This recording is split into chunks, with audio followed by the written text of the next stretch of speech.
The confirmed cases have crossed 5 lakh. The world's biggest cities are shut. Stock markets are in free fall. The Wuhan virus has triggered an unprecedented crisis in human history. The sheer scale of it is unnerving. One virus has disrupted the whole world. And this leads us to a question. Is the Wuhan virus the world's biggest intelligence failure? Did no one see it coming? Were these countries too complacent? By the time the world swung into action, the virus had already crossed most borders. And now everyone is playing catch-up. Well, almost everyone. There is one country that seems to have an edge right now. The home country of the Wuhan virus, that is China. There is no doubt that China was hit for weeks, that Chinese people suffered. But now China says it has contained the threat. So it's closing down borders and opening up businesses. Fewer cases are being reported. Factories are up and running again. Businesses will take time to revive, but they have made a start. Companies are being encouraged to make coronavirus supplies. They're making equipment other countries might need to fight the outbreak. Gloves, masks, personal protection equipment, even ventilators. So first China put the world in ICU, and now it is selling them ventilators. Is China profiting from this outbreak? As I said, the people of China have gone through unspeakable misery. Thousands have died, they've suffered. But big business and the government now stands to gain in China.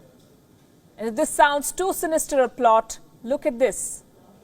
This is a book written in 1999, and this could offer clues into the Chinese mindset. It's called Unrestricted Warfare, China's Master Plan to Destroy America. It's a book on military strategy.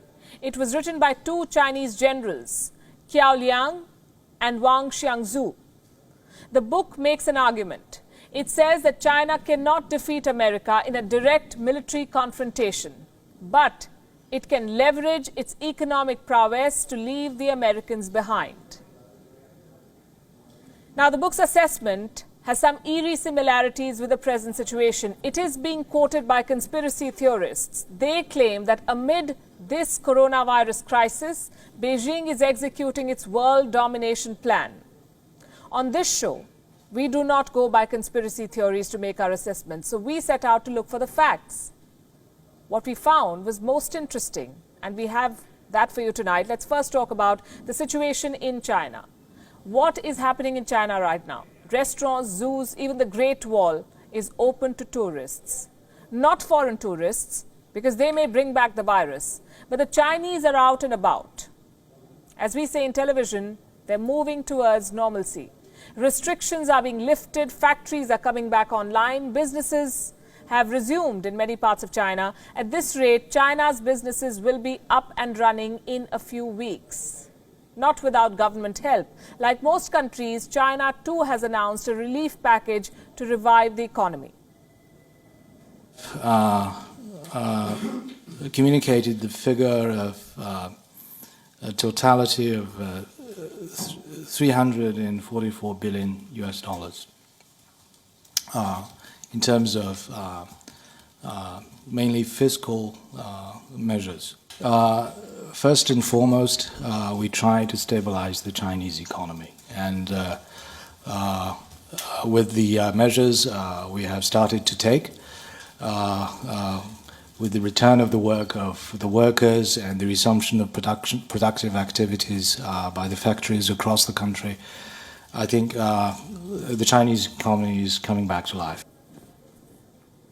Coming back to life. They have a plan, revive the economy. What does this tell you? While major countries are struggling, China is already making a head start. China also has an interesting pattern. Look at this map. This is Wuhan and the rest of China. The coronavirus outbreak in China is what this map details. Now, some of the biggest cities in China were largely insulated from the outbreak. I say this is interesting because while the virus spread and unleashed chaos in the remotest corners of the world, it couldn't do much damage in China's top cities. I'll give you examples with numbers. Let's start with Beijing. Beijing has recorded more than 500 cases. 8 people died in the city. Do you know what's the population of Beijing? 2.15 crores. Shanghai reported 468 cases with 5 deaths. Shanghai has a population of 2.4 crores. Among the 10 most densely populated cities in the world, only 5 deaths, less than 500 cases. The point I'm making is that China's financial hubs have largely emerged unscathed from this crisis. They can bounce back quickly.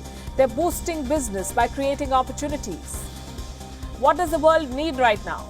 Personal protection equipment, masks, they're in short supply. Guess who's filling the gap? Chinese companies, already at work to supply to the world. According to a report, almost 9,000 new manufacturers started producing masks in China this year.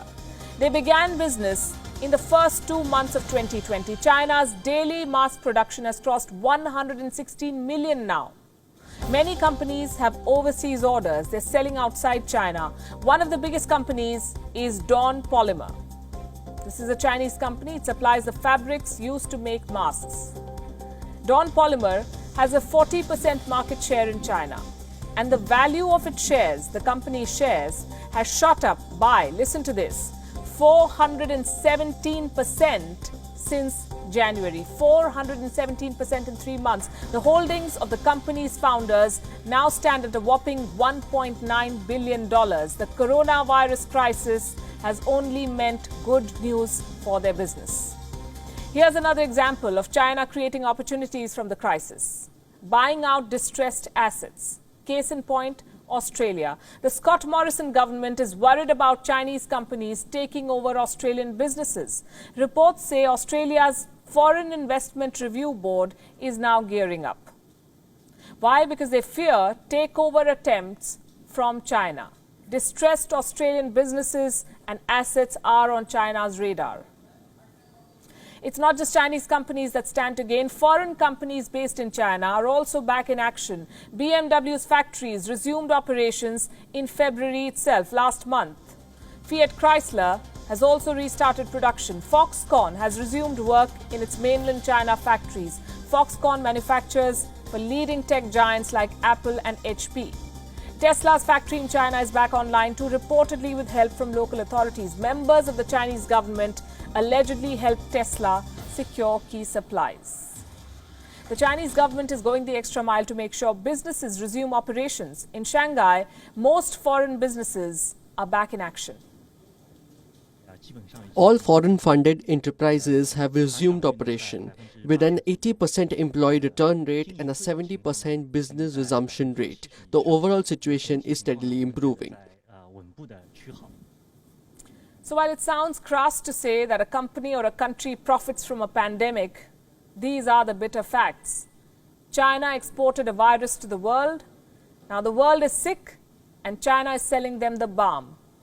And while the world tries to heal, China is already up and running.